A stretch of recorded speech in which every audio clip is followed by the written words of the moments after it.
بكم يا جماعة الخير. مساء الخير عليكم وزلف اللون. J'espère que vous allez bien. J'espère que vous vous portez bien. Normalement sur YouTube, nous avons lancé le live. Quelques minutes, on va lancer le live aussi sur TikTok.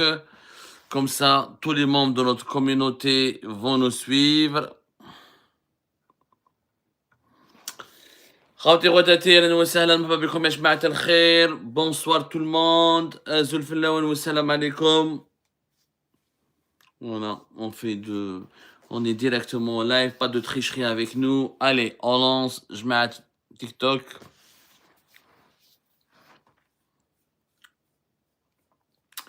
Bonsoir tout le monde, l'équipe. Ahlan wa sahlan, azul fillaoun wa salam alaikum. Marhaba bikum ya jma'at al-khair.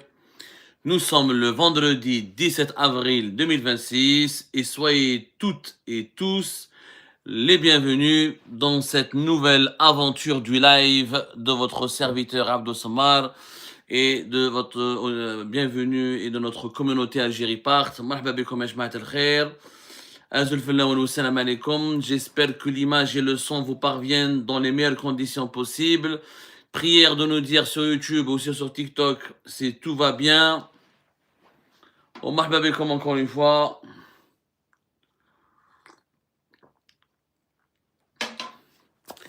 Salut tout le monde. Alors, l'équipe, salut Tony. Oui, c'est nickel. Merci pour les gens de TikTok qui nous disent comment ça se passe. Je ne sais pas qu'est-ce qui se passe sur YouTube. Je ne vois pas encore la réaction des gens venir.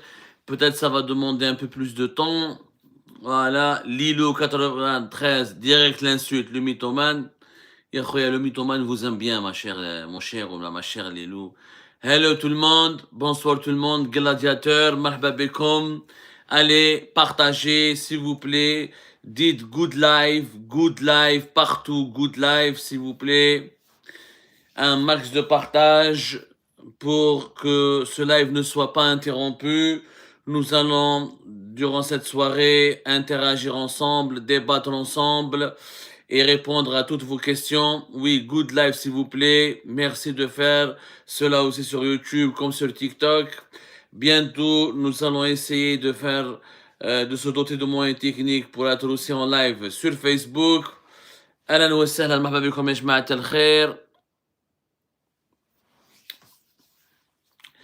Notez toutes les questions, nous allons commencer dans pas longtemps.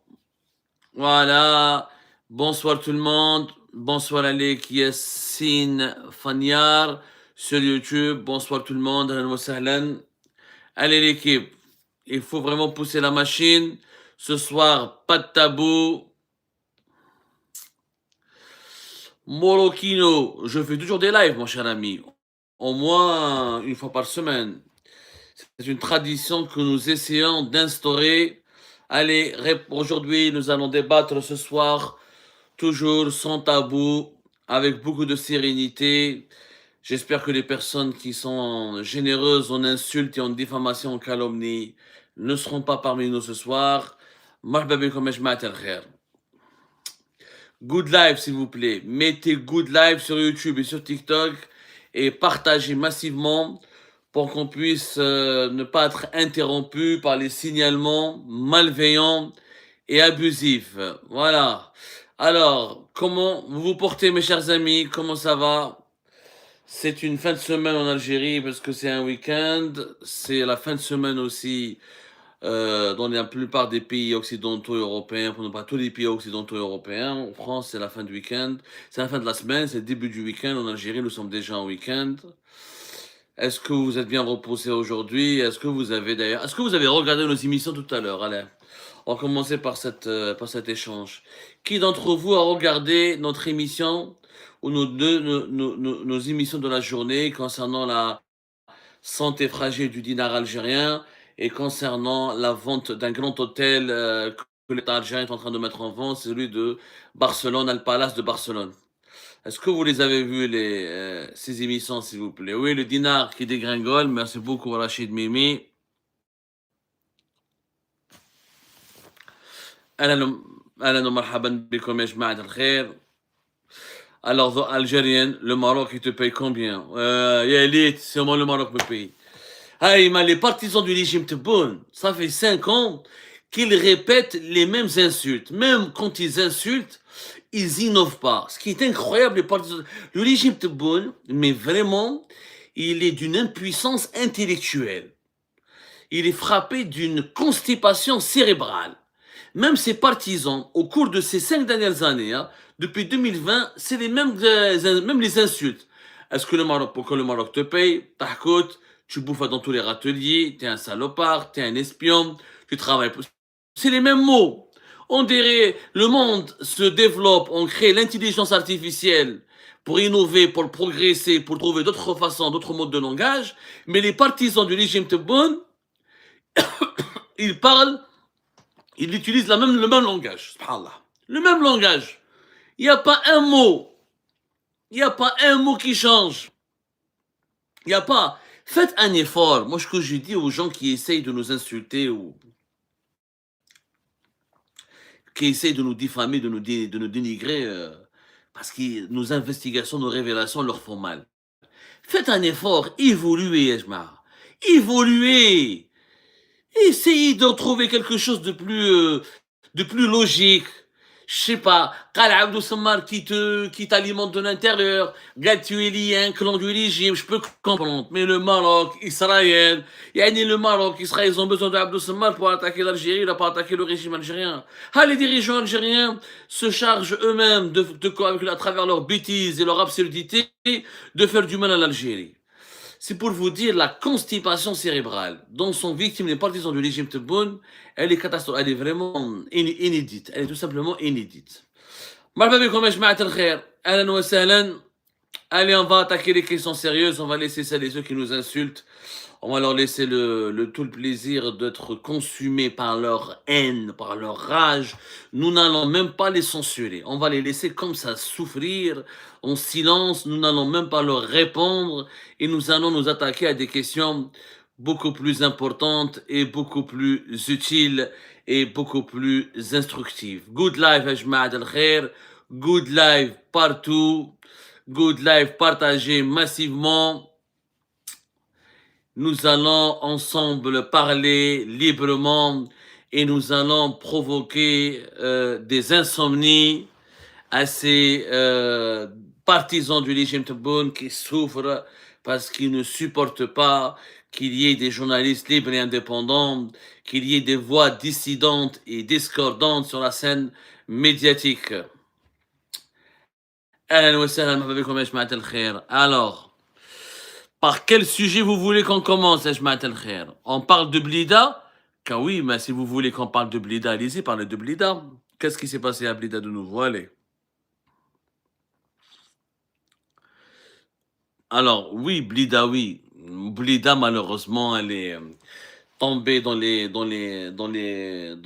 affres de la désinformation, de la manipulation.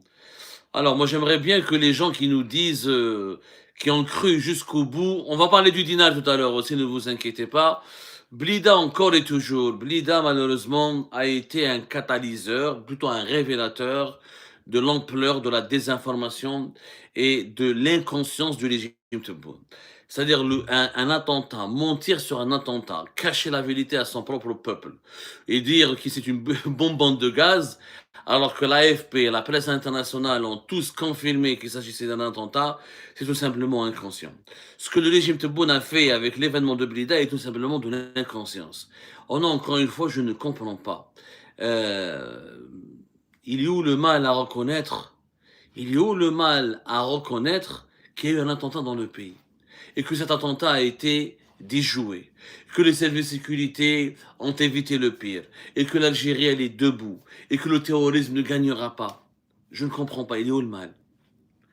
Il est où le mal, ya Jma'at al-Khair?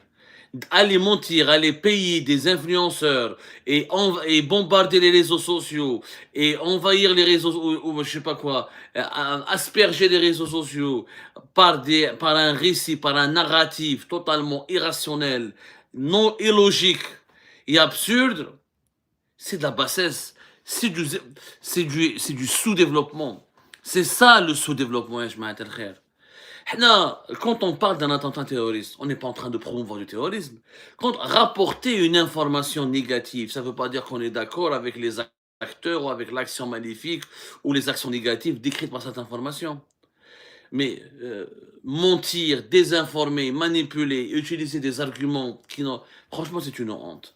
Moi, je crois qu'à Blida, il faut juste se contenter. On a déjà parlé de beaucoup on a beaucoup parlé de Blida déjà. Je pense qu'il faut se contenter de dire, euh, allez, d'encourager les policiers, de les remercier, de prendre des nouvelles du policier qui est blessé. Je pense surtout qu'il faut absolument pousser l'enquête jusqu'au bout. Nous, on va vous tenir au courant des derniers avancements de l'enquête. Je pense qu'il faudra mettre la pression positivement sur les services de sécurité pour que le pouvoir politique leur foute la paix. Nous avons vu hier avec l'affaire de Hassan Bourras, la BRI de l'Ouelad al-Bayed, elle est venue dans le domicile d'un activiste et d'un journaliste juste parce qu'il a posté sur les réseaux sociaux une photo où il souhaite le paradis à un juge français. Donc vous avez juste un journaliste ou un activiste qui a juste exprimé un vœu sur les réseaux sociaux. Il se retrouve emprisonné, traqué, arrêté par les éléments de la BRI. Moi, ce que je dis, si vous voulez que notre pays soit protégé, et si vous voulez que d'autres incidents, comme l'incident de Blida, ne se reproduisent plus, je le redis encore une fois, foutez la paix aux policiers, aux gendarmes et aux agents des services secrets. Laissez-les faire leur travail. Arrêtez de les politiser. Arrêtez de les manipuler. Arrêtez de les utiliser comme des surveillants ou les gardiens des réseaux sociaux. Chaque Facebooker surveille les Facebook, les réseaux sociaux, s'intéresser aux délits d'opinion, s'intéresser aux commentaires, aux likes, aux vidéos des internautes algériens. Ce n'est pas le boulot des services secrets de la police, de la gendarmerie. Bien sûr, il faut qu'il y ait des brigades de cybercriminalité qui doivent être, qui doivent être vigilants, mais il faut lutter contre les contenus illicites en ligne. Le trafic, les appels au crime, le piratage, le chantage, les violations de la vie privée. Tout ça, oui, il faut que des services de sécurité soient outillés. Et Dieu merci, en Algérie, nous avons de plus en plus de policiers et de gendarmes qui sont formés pour surveiller les réseaux sociaux, pour lutter contre les contenus illicites. Mais donner un avis, critiquer Abdelmajid Tebboune, critiquer Saïd Chengreha, dire ce que l'on pense de la politique du gouvernement ou du régime, ça, ce n'est pas un contenu illicite. Les policiers et les gendarmes perdent énormément de leur temps, je vous assure, perdent énormément de leur temps et même de leur concentration. Ils sont empêchés de faire leur travail, à défaut, à force de se consacrer et de travailler uniquement sur les réseaux sociaux et sur les délits d'opinion. Et là, à Blida, il y a eu la vigilance des services de sécurité, mais il y a eu aussi l'amateurisme des deux kamikazes. Si les deux kamikazes étaient beaucoup plus entraînés, beaucoup mieux préparés, beaucoup plus déterminés, beaucoup mieux outillés, je peux vous assurer, ça aurait pu faire un carnage. Donc voilà, soyons très concentrés, soyons vigilants. Et il faut mettre la pression sur le régime Tebboune pour que les services de sécurité ne soient plus inquiétés, ne soient plus emmerdés, ne soient plus entraînés contre leur gré dans des affaires de délit d'opinion qui ne font que délégitimer leur travail, discréditer leur fonction et gaspiller leur temps. Voilà ce que je peux dire sur Blida. Je n'ai pas eu de nouvelles informations concernant Blida et Jmaat al-Khair. En tout cas, jusqu'à preuve du contraire, on a donné des informations nécessaires sur les deux kamikazes, comment ils ont été identifiés, etc. Et comment ils ont été, comment dirais-je, comment ils sont passés à l'acte, comment leur milieu familial. Nous avons donné des informations très précises lors de nos dernières émissions. Je vous renvoie d'ailleurs vers cette émission-là. Nous vous tiendrons au courant des derniers développements de l'enquête dès que nous serons en possibilité, en mesure plutôt, de recouper les informations qui nous parviennent.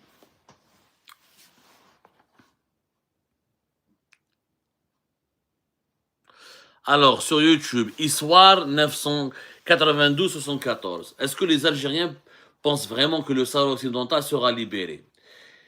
Non, le Sahara occidental n'est pas une cause nationale en Algérie. C'est ce que nos amis marocains ont du mal à comprendre. Le Sahara occidental en Algérie, personne n'en parle. C'est un conflit médiatique. C'est une question médiatique. Les médias algériens sont instruits, sont quasiment obligés, sont quasiment contraints d'en parler et d'aborder le Sahara occidental. Mais la population algérienne, elle n'en parle pas. La population algérienne, il faut savoir que les Algériennes et les Algériens ne connaissent déjà pas leur propre pays. L'Algérie est un immense territoire. Vous savez, je défie toutes les études et tous les instituts spécialisés où le gouvernement algérien a procédé à une étude et à faire un sondage pour voir combien d'Algériens et d'Algériens ont fait le tour du pays. Il y a des gens qui sont à Alger qui n'ont jamais vu le sud. Il y a des gens qui sont en Kabylie qui n'ont jamais vu l'ouest. Il y a des gens qui sont à l'ouest qui n'ont jamais vu l'est. Il y a des gens qui sont à l'intérieur, au sud du pays qui n'ont jamais vu le nord. C'est un pays qui est immense. C'est un pays qui est immense, immense, mais vraiment immense. Les gens ne connaissent même pas Tindouf. Les Algériens et les Algériens ne sont même pas Tindouf. Déjà, c'est l'une des régions les moins connues du pays. Personne ne connaît le Sahara occidental en Algérie. Le Sahara occidental est un dossier médiatique en Algérie qui mobilise les élites liées au régime. Parce que le Sahara occidental est un grief ou est un instrument de pression que le régime algérien utilise contre le Maroc. Mais les Algériens et les Algériens ne sont pas du tout mobilisés. D'ailleurs, moi, c'est simple. Moi, j'ai ma conviction. Moi, je pense que le Sahara occidental ne devrait pas être un État indépendant. Il ne le sera jamais. Sur le plan opérationnel, sur le plan diplomatique, sur le plan géopolitique, c'est une utopie de voir ou de croire qu'un jour il y aura un État au Sahara occidental. Et c'est pas, je ne suis pas pro-marocain en disant cela, je suis juste pro-pragmatisme, je suis réaliste. Aujourd'hui, il y a déjà beaucoup d'États dans le pays. Il y a déjà énormément non, il y a beaucoup d'États en Afrique. Il y a des pays qui existent depuis les indépendances qui ont du mal à survivre, qui ont du mal à exister, qui ont du mal à garantir leur sécurité. Donc moi, ce que j'ai envie de vous dire, c'est que moi j'ai proposé une solution très simple au régime. Si le régime veut, par exemple, nous les opposants, nous réduire au silence sur la question du Sahara occidental, et s'il veut vraiment, vraiment donner une leçon magistrale au Maroc, le régime algérien n'a qu'à organiser un référendum, dire un référendum, et dites aux Algériens, venez, votez, est-ce que vous demandez, est-ce que vous êtes d'accord que le Sahara occidental soit classé comme priorité nationale? Est-ce que vous êtes d'accord pour que libérer le Sahara occidental soit considéré comme une priorité nationale? Si les Algériennes et les Algériens répondent oui, moi je m'inclinerai. S'il y a une majorité d'Algériennes et d'Algériens qui vont dire ah non, pour nous le Sahara occidental, c'est aussi important que notre développement, c'est aussi important que notre sécurité nationale, c'est aussi important que l'avenir de nos enfants, c'est aussi important que la santé et l'éducation chez nous, et c'est une question de priorité nationale, moi je me ferme ma gueule et j'adhère et je dis le régime. Il faut libérer le Sahara occidental. Mais faites un référendum droit, honnête et transparent et demandez la question aux Algériens et aux Algériens. Est-ce que pour vous, le Sahara occidental est une priorité nationale? Et vous allez voir que personne ne va dire le contraire. Parce que les Algériens et les Algériens ont suffisamment de problèmes, et ils ont d'autres préoccupations. Et les Algériens et les Algériens ne sont pas cons, ne sont pas idiots. Ils voient comment le monde évolue aujourd'hui. Comment voulez-vous qu'un pays avec son pétrole, avec son gaz, avec son histoire comme la Libye n'arrive pas à survivre? Il est en danger, il est en division, il risque de disparaître. Comment voulez-vous que des pays, des États ancestraux, séculaires, séculaires comme le Mali ou le Niger, ils ont du mal à résister, ils ont du mal à conserver leur sécurité, leur intégrité territoriale. Comment voulez-vous que des pays comme la Gambie, comme la Sierra Leone, comme le Libéria, comme le Malawi, comme le Lesotho et d'autres, j'en passe, qui ont une histoire, qui existent depuis les années 60, ont du mal aujourd'hui à protéger leur souveraineté nationale. Comment voulez-vous que le Sahara puisse exister? Les Algériens, les Allemands, nous sommes à l'époque de l'intelligence artificielle. Personne ne sait que, enfin, tout le monde sait qu'un État, un autre pays en Afrique, c'est pas possible. C'est tout bonnement pas possible. Voilà. Maintenant, on n'est pas en Europe. où le Kosovo a pu exister. Il a été soutenu par certains pays européens. Il y a eu l'intervention de l'OTAN. On n'est pas en Europe, où le Monténégro s'est séparé de la Serbie pour créer pour créer un pays, où la Moldavie a pu exister. On n'est pas en Europe. L'Afrique, c'est pas l'Europe. L'Afrique, il y a des problèmes de réchauffement climatique, il y a des problèmes d'insécurité, il y a des problèmes de conflits de voisinage, il y a des problèmes d'ethnie, il y a des problèmes de tissu ethnique et de tissu social des pays, il y a des problèmes de sous-développement économique, de misère sociale. Ce n'est pas l'Europe. Donc, un Kosovo ou un Monténégro en Afrique, c'est pas possible. Ça n'existera pas. Ma conviction, maintenant, si les Algériens veulent absolument, si le régime algérien croit qu'il y a une majorité d'Algériens qui le soutiennent dans l'affaire du Sahara occidental, simple, dis-le un référendum. Dis-le un référendum. S'ils sont d'accord, moi je suis avec les Algériens et les Algériens. C'est très simple. On va essayer de prendre une autre question.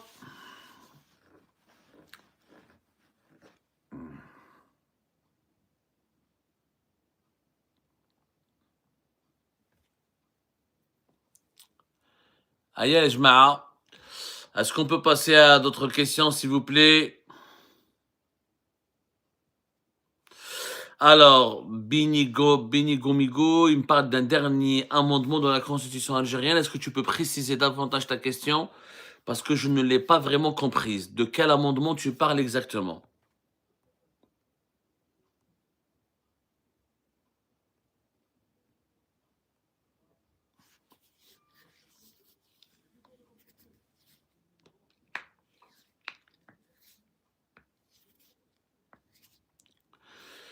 Allez, Ajma.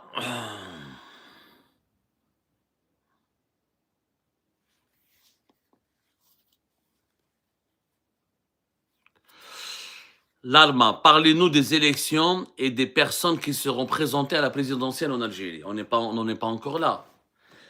On n'en est pas encore là, mon cher Larma. On est encore loin. En 2029, c'est pas bon, à l'échelle de bien sûr, à l'échelle d'un pays comme l'Algérie, 2029, c'est demain. Mais aujourd'hui, il faut reconnaître que le jeu politique, il est totalement verrouillé. Tant qu'Abdelmajid Tebboune. Alors, en fait, les élections présidentielles de 2029 sont pour moi hypothéquées. Leur avenir, il est vraiment hypothéqué. Nous avons déjà vu ce qui s'est passé dans les élections présidentielles anticipées de septembre 2024. C'était un non-scrutin, un non-événement, un taux d'abstention record. C'était parmi les élections les plus fades, les plus insignifiantes et les plus expéditives de l'histoire de l'Algérie. 3 candidats, un nombre très faible, beaucoup de folklore, beaucoup d'absurdités, beaucoup de conneries, de désinformation, de fake news, etc.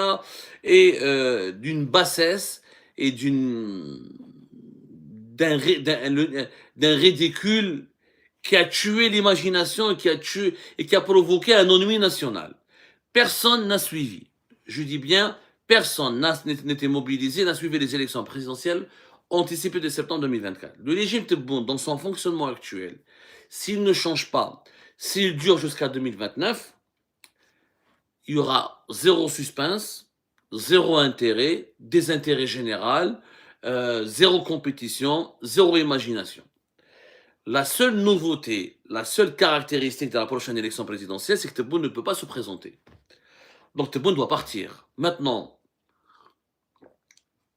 cette élection, où elle va ne pas avoir lieu, parce qu'Abdelmajid Tebboune risque d'essayer de trouver une astuce pour rester pour un 3e mandat ou pour rester pour 2 années supplémentaires pour prolonger son pouvoir, ce qui pourrait créer une crise politique et institutionnelle dangereuse dans le pays, qui serait certainement différente de la crise de février 2019 et du 5e mandat d'Abdelaziz Bouteflika, mais qui aura une amplitude, qui provoquera une onde de choc puissante au sein du régime. Et si Tebboune veut rester plus longtemps au pouvoir, le régime sera fragilisé, des divisions vont éclater, et les malentendus et les fragilités du régime vont se voir au grand jour, vont être révélés au grand jour. Il va y avoir des déchirements et des clans qui vont guerroyer pour ou s'opposer au maintien au pouvoir de Tebboune pour le dégager et le remplacer, ou pour s'allier avec Tebboune et neutraliser les autres composants du pouvoir qui ne veulent pas de lui au pouvoir. Les élections présidentielles d'avril 2000, d'avril, ce sera pas avril, alors parce que, alors là, on ne sait même pas quand est-ce qu'elles devront avoir lieu, puisque le mandat de Tebboune, donc il a commencé septembre 2024. Est-ce que les élections devront avoir lieu en septembre 2029? C'est très opaque. Moi, je vous le dis.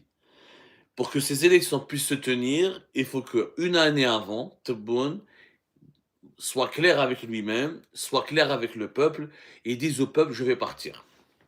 Je vais partir, ma succession, elle est ouverte, je laisse les personnalités nationales qui s'intéressent à la politique se manifester, ou il a lui-même, s'il ne choisit pas son propre successeur, il le met en compétition avec d'autres personnalités, avec d'autres candidats qui vont se manifester. C'est une année, c'est-à-dire si en 2028, Tebboune ne montre pas une clarté, une transparence concernant ses intentions, est-ce qu'il va rester ou pas? Le pays va connaître ou risque de connaître une crise politique très dangereuse qui pourrait être similaire à celle de février 2019, mais qui pourrait être beaucoup plus violente, parce qu'en février 2029, il y a eu un Hirak pacifique, il y a eu Ahmed Gaï Salah qui a refusé que les armes, que l'armée ne soit utilisée pour réprimer la population. Il y avait quand même que deux clans puissants, c'est Ahmed Gaï Salah et les Bouteflika.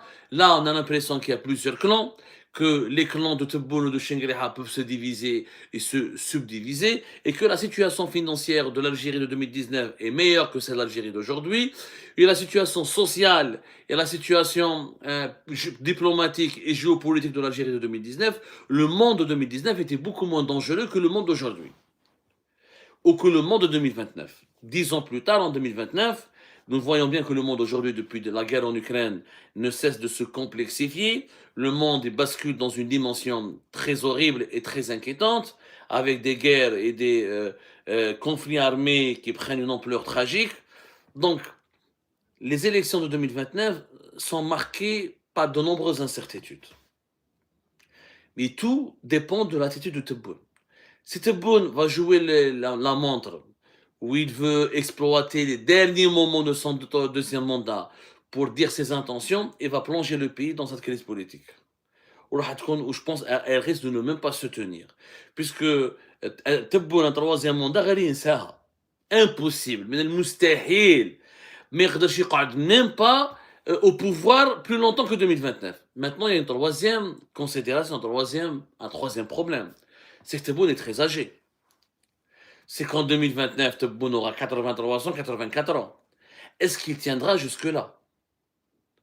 Est-ce que déjà il est fatigué, déjà il est épuisé, déjà son bilan est très... bon voilà, là il y a eu quelques événements internationaux qui profitent à l'Algérie, la visite du pape, la guerre en Ukraine a fait remonter un petit peu, la guerre en Iran plutôt, elle a fait remonter un peu les prix du pétrole et du gaz. Là les Algériens et les Algériens, ils craignent l'instabilité, ils craignent les tensions internationales, ils peuvent fermer les yeux sur l'autoritarisme de Tebboune. Mais Tebboune est très âgé. Il sera de plus en plus fatigué. Les effets de sa maladie, sa situation, son état de santé va immanquablement se dégrader d'ici 2029. Donc on n'est même pas sûr qu'il va rester en 2029. Et il est possible que des élections anticipées soient organisées. Il est possible qu'une transition anticipée soit organisée.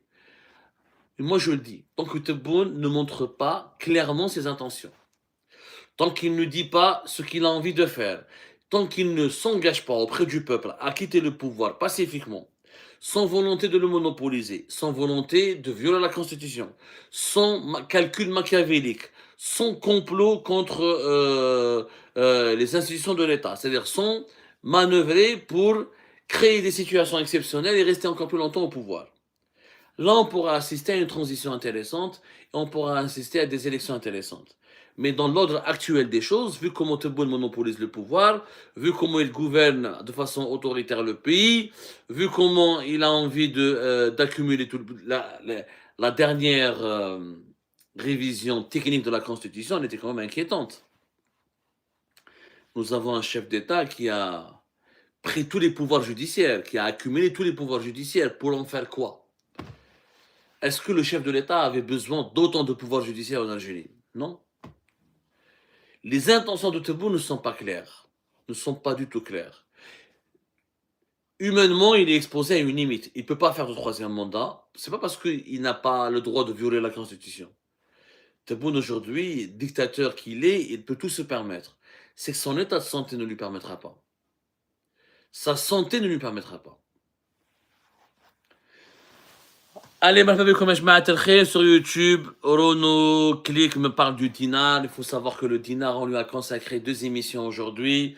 Une émission concernant la chute du dinar sur le marché officiel. Et une émission sur la relation entre le dinar et les réserves de change. Avez-vous des questions à poser là-dessus?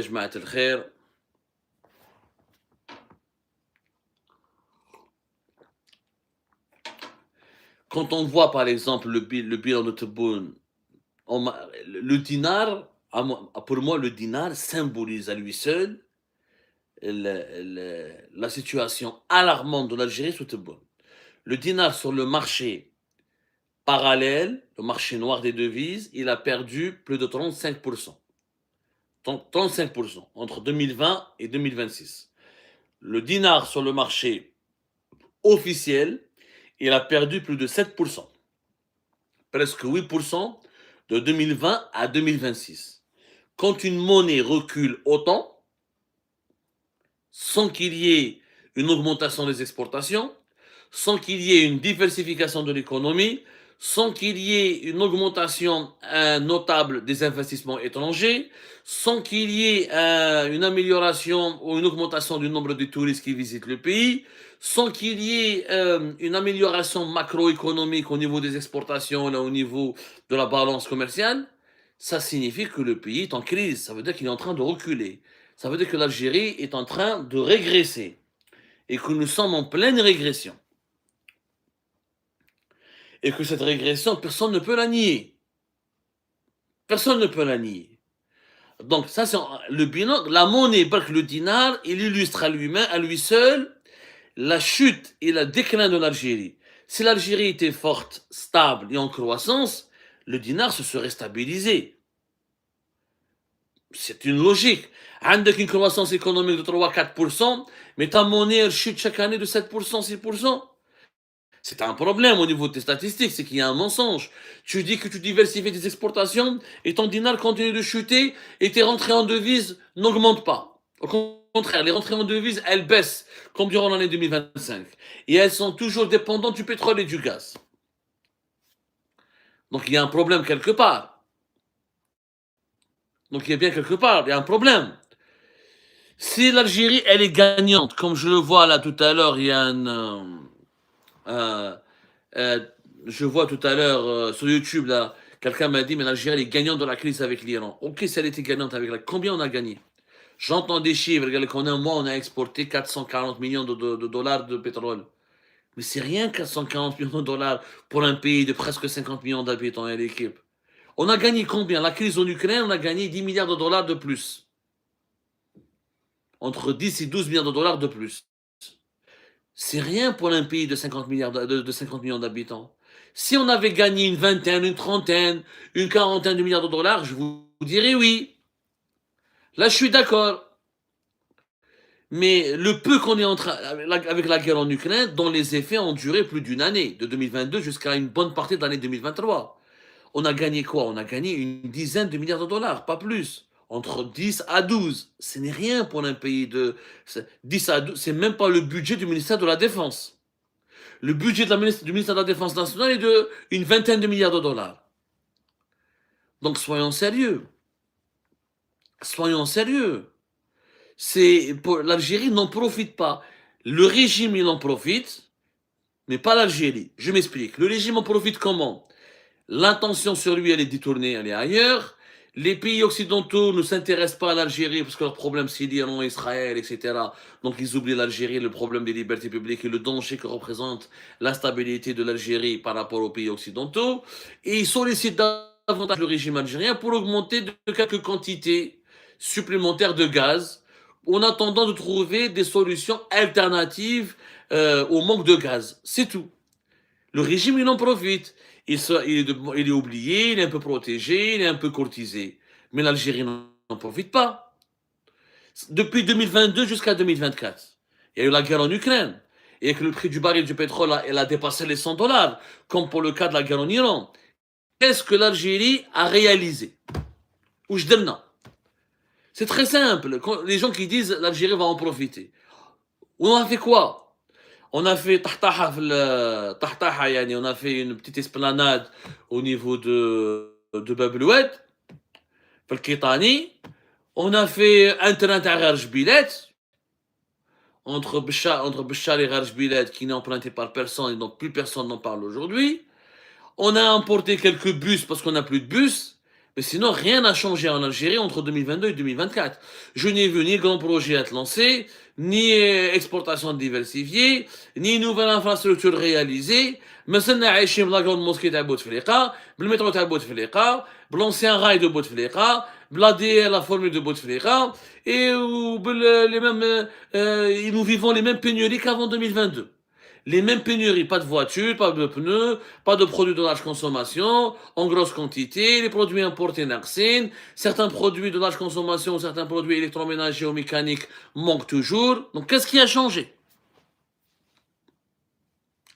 On a eu la guerre en Ukraine, le pétrole, rien n'a changé. Ça ne changera rien. Écoutez, le régime Tebboune, même si vous lui donnez 1000 milliards, donc 1000 milliards de dollars, il ne pourra rien faire. Parce que c'est un régime constipé. Ils n'ont pas de vision. C'est simple, quand un âne, vous lui donnez une fleur, l'âne va la manger. L'âne ne connaît pas la valeur de la fleur. Il ne va pas dire elle est belle, merci, c'est romantique, c'est joli. Pas du tout. C'est comme ça. Le régime Tebboune, Wallah, vous lui même le baril du pétrole, 200 dollars. Il ne fera rien. Alors il va dépenser de l'argent, il va augmenter la valeur, il va augmenter l'allocation chômage, il va construire quelques logements sociaux. Tout le reste, il va le donner à l'armée pour acheter davantage d'armes. Ils vont faire des défilés militaires. Ils vont recruter plus de policiers, plus de gens. Parce que Tebboune a fait quoi? Il a augmenté. Tout ce que Tebboune a fait depuis son arrivée au pouvoir, c'est quoi? C'est de doubler, ensuite tripler le budget de l'État. D'augmenter jusqu'à même pratiquement quadrupler le budget de l'État. Bientôt. Les dépenses de l'État ont augmenté. Plus de fonctionnaires, plus de policiers, plus pour les militaires, plus pour les gendarmes, plus pour les services secrets, plus pour la sécurité. Mais pour l'économie, il n'a rien fait. Pour l'amélioration du niveau de vie de la population algérienne, il n'a rien fait. Pour l'amélioration du confort de la population algérienne, il n'a rien fait. Donc ça ne changera pas. Si le pays se portait bien, le dinar se portera bien. Une monnaie, elle est instable. Elle est en recul permanent. T'as là 5, 6, 7. Et sur le marché parallèle, personne ne veut du dinar. C'est qu'il y a un problème quelque part. C'est qu'il y a une crise de confiance. C'est qu'il y a une crise de croissance. C'est qu'il y a une crise de bonne gouvernance. Je pense que les exemples que je donne sont très très simples. Sont très clairs et très précis. Alors, on prendra une autre question, Ajma'a.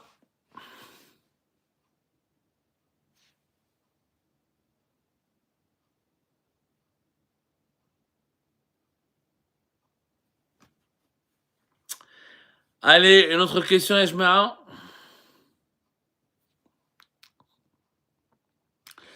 Alors, InterVB527, il me dit, je ne sais pas comment ça s'écrit, InterVBL, je sais pas, vous avez des pseudos vraiment bizarres, les amis. Hein. Ah, des pseudos qui sont compréhensibles. Sur TikTok, InterVBL me dit pourquoi vous étiez aussi bien avec l'ancien régime. D'abord, je n'étais pas aussi bien avec l'ancien régime parce que j'étais emprisonné à l'époque du régime de Bouteflika. Juste pour signaler, pour vous rafraîchir la mémoire. Anna, j'ai fait de la prison à l'époque du régime Bouteflika. Et d'un Sitouha, je vous le rappelle quand même. Hein. Deuxièmement, je n'ai pas cessé de dénoncer l'ancien régime de Bouteflika. Je me suis opposé vigoureusement et volontairement contre le quatrième mandat. Mes prises de position, mes passages sur les plateaux de télévision, ça existe, les vidéos, les débats déchaînés sur Nahar, sur Shoror, sont là, ils existent, etc. Donc, j'ai jamais épargné Bouteflika, j'ai pas épargné son entourage, j'ai pas épargné ses oligarques. Mais force est de constater qu'aujourd'hui, le régime de Bouteflika, Habbina ou la Krahna, est nettement meilleur que le régime Tebboune. Au moins avec Bouteflika, il y a eu la grande mosquée d'Alger, il y a l'autoroute Est-Ouest, il y a eu 11 stations de dessalement de l'eau de mer, il y a eu le métro le plus moderne d'Afrique, il y a eu 7 tramways, il y a eu 80 barrages, il y a eu 3 millions de logements, les voitures étaient abondantes, le salaire minimum a augmenté, le salaire moyen a beaucoup augmenté, il y avait une classe moyenne, il y avait des crédits à la consommation, il y avait des groupes privés qui étaient prospères, il y avait des marques algériennes qui ont commencé à émerger. Et subhanallah, vous ne pouvez pas me dire que le régime de Bouteflika n'est pas meilleur que le régime de Tebboune. Il n'y a pas photo. Sur le bilan de la qualité de vie, le niveau de vie et la situation socio-économique, il n'y a rien à dire. Et à l'époque de Bouteflika, on pouvait critiquer Bouteflika. On disait du mal de lui jour et nuit. On pouvait le caricaturer. Il y avait liberté, il y avait le Watan, il y avait etc. Il y avait, je sais pas moi, il y avait énormément de choses. Il y avait Nazistar, il y avait de la caricature.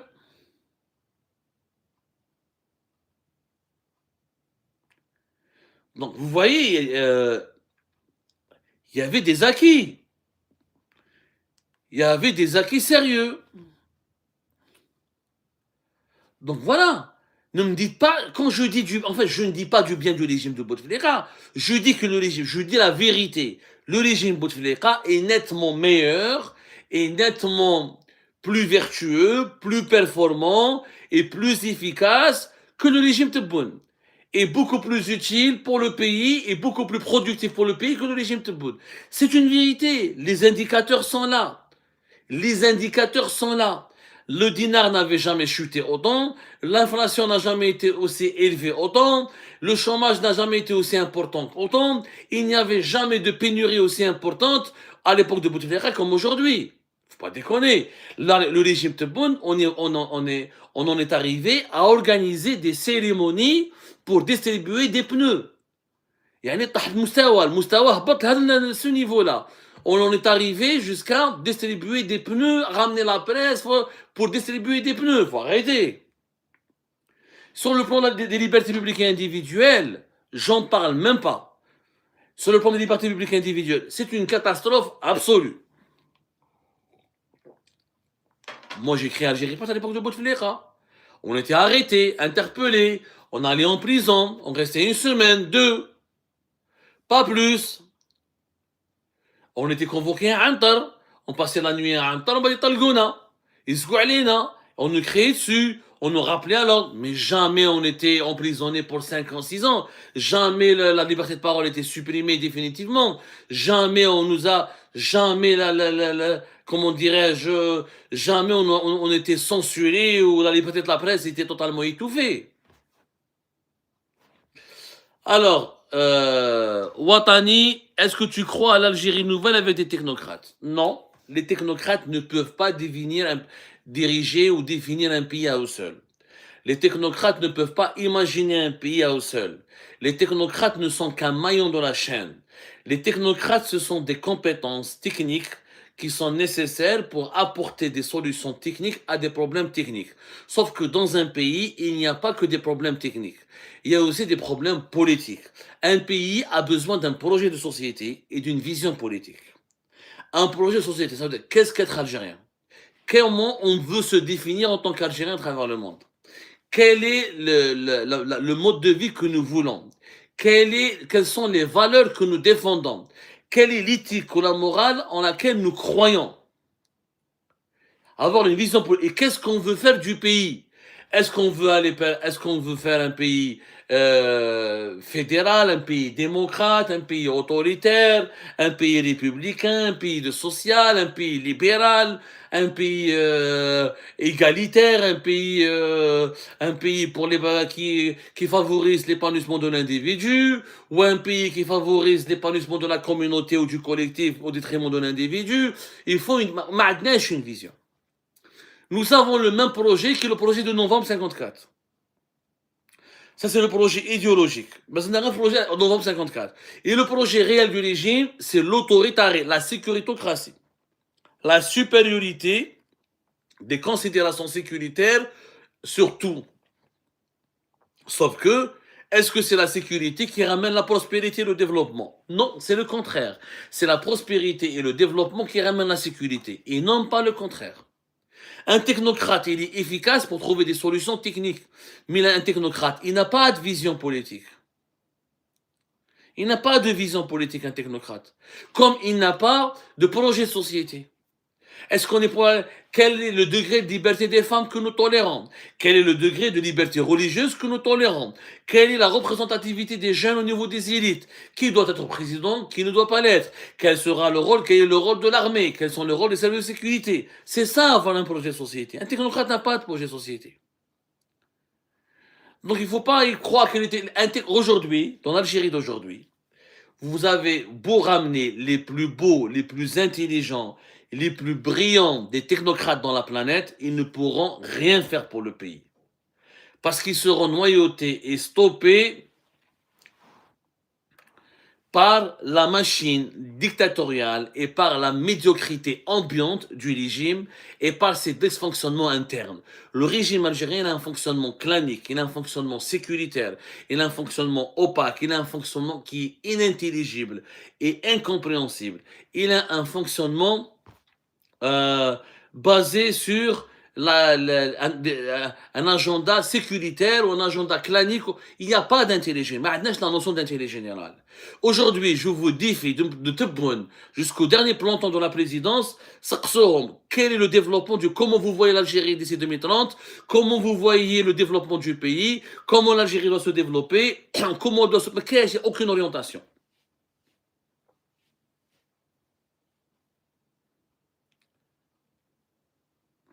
Aucune orientation, il n'y a aucune orientation. Tebboune, il était pro-palestinien. Déjà Donald Trump, il a voté contre la Palestine, il s'est éloigné du Hamas, il était antisioniste.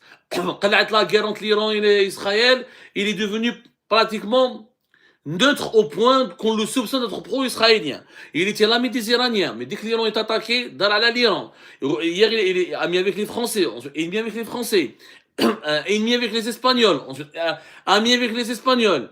Il provoquait, il voulait, il n'aimait pas beaucoup les Saoudiens, ami avec les Saoudiens. On n'y comprend plus rien. Il n'y a pas d'orientation. C'est un régime qui n'a pas de boussole. Pourquoi? Parce qu'il évolue au gré de ses propres des intérêts personnels de ses décideurs. Les décideurs algériens, c'est quoi leurs intérêts? Se maintenir le plus longtemps au pouvoir, profiter des richesses du pays, des prérogatives de la fonction, et empêcher à tout prix que le peuple ne se réveille, ou ne les conteste, ou ne les chasse du pouvoir, étouffer l'opposition pour que l'opposition ne les renverse pas. Pour que l'opposition ne les renverse pas. Donc, un technocrate, les meilleurs premiers ministres. Les meilleurs premiers ministres, on les met en Algérie, ils vont rien faire. Tebboune ne laissera pas travailler, les conseils de Tebboune ne laisseront pas travailler, il n'y aura pas de marge de manœuvre, on ne laissera pas. Quel programme économique aujourd'hui on doit développer en Algérie si on ne définit pas quelle sera l'Algérie de 2030, de 2035 que nous voulons construire? Quel programme économique on peut développer en Algérie si on n'arrive pas à répondre à la question suivante? Comment se positionner dans la mondialisation aujourd'hui? Comment se positionner face aux mutations climatiques, technologiques et aux progrès scientifiques qui prend une vitesse incroyable et déconcertante aujourd'hui? Mais عندناش un projet de société, mais عندناش une vision politique. Donc les technocrates, ça ne changera rien.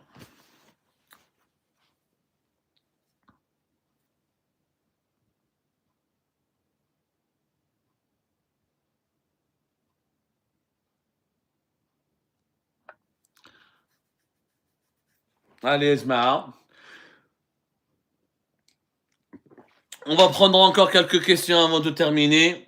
Allez, on prendra une dernière question. Je vous laisserai vous reposer un petit peu. Mettez good live et partagez massivement ce live, s'il vous plaît. Alors, les 400 milliards de PIB, 4% de croissance, tu es aveugle, acier, béton, phosphate, le FMI te contredit. D'abord, le FMI n'a jamais dit que l'Algérie va atteindre les 400 milliards de dollars de PIB. Et le FMI n'a jamais donné 4% de croissance économique à l'Algérie. On peut sortir les prévisions de l'économie de l'FMI, c'est entre 3 et 2%. Et puisque nous avons l'acier, le béton et le phosphate, il est où le phosphate? Attendez, le phosphate, il est où? Le projet de phosphate qui est un projet de Bouteflika. Le projet phosphatier de Tbessa de Bouteflika. Il devait être lancé en 2018. Il a été bloqué par Tebboune dès son arrivée au pouvoir. Nous sommes en 2026. Quel est le phosphate que nous avons extrait de Tbessa et de Sokaras et combien nous avons transformé et combien de quantités d'engrais nous avons fabriqué depuis ce phosphate? Nada. Makenwelu. L'acier où chandana? L'acier de Rajbilet. Il est où l'acier de Rajbilet? Il est où? On a fait le train. Mais l'acier, il est où? On continue d'importer la matière première. Tosheli, il prend l'acier, une quantité faible de l'acier, du minerai de fer de Rajbilet, qu'il mélange, on l'a déjà expliqué, c'est le blending, qu'il mélange avec du minerai de fer qui est importé. Le béton, mais attends, mais le béton c'est quoi? C'est une force de développement, le béton? Franchement, ragged. Ragged. Je n'ai jamais vu quelqu'un qui me dit le béton est un signal de développement. Avec quoi on va faire les 400 milliards de dollars? Et toi, tu as dit 400 milliards d'euros. C'est-à-dire, grippe 400, beaucoup plus que ça. Avec quoi? Les chiffres, c'est une chose. Et la réalité, on est une. La réalité, c'est quoi? C'est que le dinar, il est faible. Le dinar recule. Le dinar s'effondre. C'est que le pays vit une instabilité monétaire. Si l'Algérie était aussi puissante, aussi stable économiquement, pourquoi le dinar est caractérisé par des chutes de 6 à 7%? Le dinar à l'époque de Bouteflika, sur le marché formel, comme sur le marché officiel, comme sur le marché informel, il était beaucoup plus solide, il était beaucoup plus stable. Donc il faut arrêter, sortir les chiffres de Tebboune. Le FMI n'a jamais validé à 100% les chiffres de Tebboune.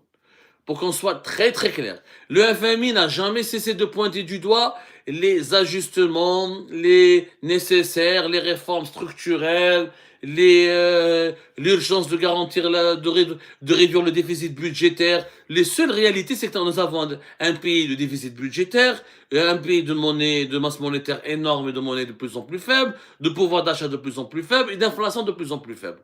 C'est un vernis, l'Algérie, un vernis. Le jour où les exportations du pétrole et du gaz vont encore baisser plus que maintenant, vous allez voir comment ça va nous exploser à la gueule.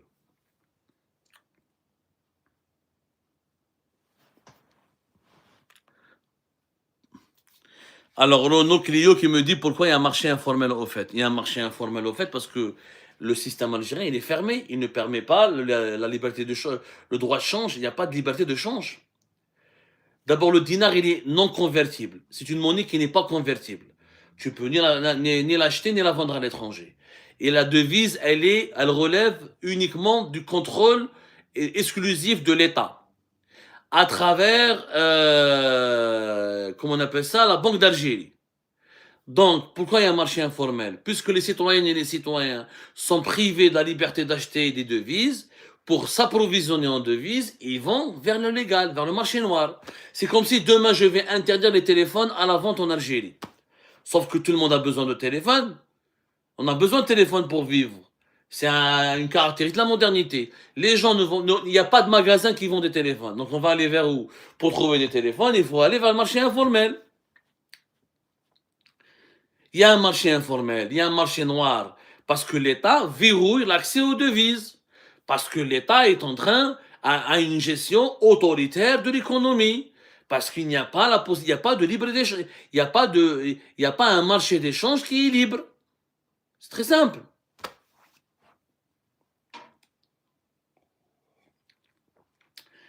Mesdames et messieurs, je crois que je vais vous dire au revoir. Ça a été un grand plaisir de discuter avec vous. Merci beaucoup pour votre attention.